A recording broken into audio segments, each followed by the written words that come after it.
Okay, so originally in the movie, the virus was supposed to be indicated by like profuse crying. Like the infected people were supposed to be crying, and that's how you would know. And then we had all these, like I had all these ideas of like, you know, people crying because they were scared, and then people, like normal people thinking, oh no, like those people are infected too, you know, like children crying in the hospital, and then people wanting to kill the children or something. So like, but then when we started doing the movie, like I forgot that that was something we were supposed to do. And then I was like, so many of them weren't crying. And I was like, oh damn, well, we can't go back. So let's just keep going. And then I prepared another answer for the question. That's kind of, the film is named after the finale, essentially. That's my new answer. I was asked to write a zombie movie, and I really didn't want to because I don't think that genre is terribly interesting. So what I did was I made it interesting by making the bad guys malicious, like actually enjoy what they're doing. I thought that's what needs to happen to make this scary. Sam Raimi is one of those influences that it's not even worth talking about, because like anybody who is a millennial or saw, you see Evil Dead so early on. Like if you like cinema, you see Evil Dead so early on that it's just a part of your influence, like the way that Sam Raimi moves his camera, and how there's a lot of energy in the camera. The gore was inspired by the 2013 remake of Evil Dead, because I liked how Fede Alvarez sort of balanced the reality of violence with sort of the humor of it. I just thought that there were people out there who would go into the movie theater and watch this movie and just be like, finally, finally, like something that addresses my frustration, and that really was my audience. Were just kind of these people who just felt like they weren't being addressed or spoken to directly. So what I really wanted to talk about with this is just it's a horror movie, so I'm trying to tap in to a nerve.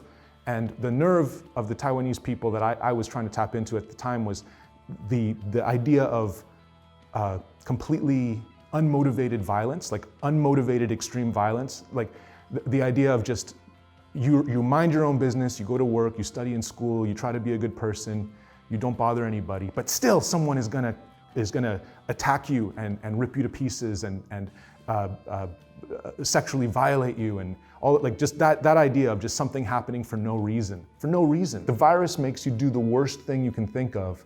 And I guess in my mind, like being cruel to women is something that, like, especially in cinema, I find hard to watch, like more so than cruelty towards men. So I just felt like that was more horrible. We have to make sure that we get everything is done without blood first, and also we need to pay attention where the blood is on the floor. And this kind of stuff I kind of knew wouldn't be that much of an issue, because I knew how I was going to cut it, right? Because I edited the film as well. So, but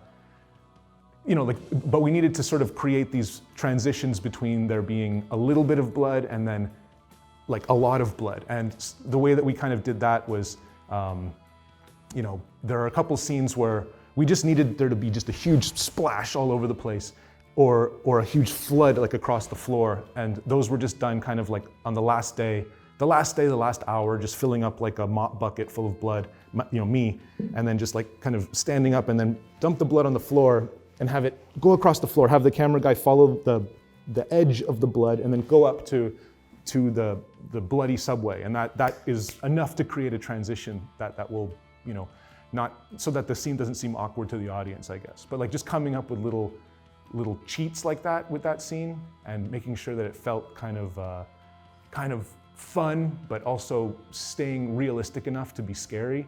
You don't want it to be too fun, because then the audience will just be like, none of this matters, it's just a joke, who cares, right? It was super surprising to be accepted to Locarno, and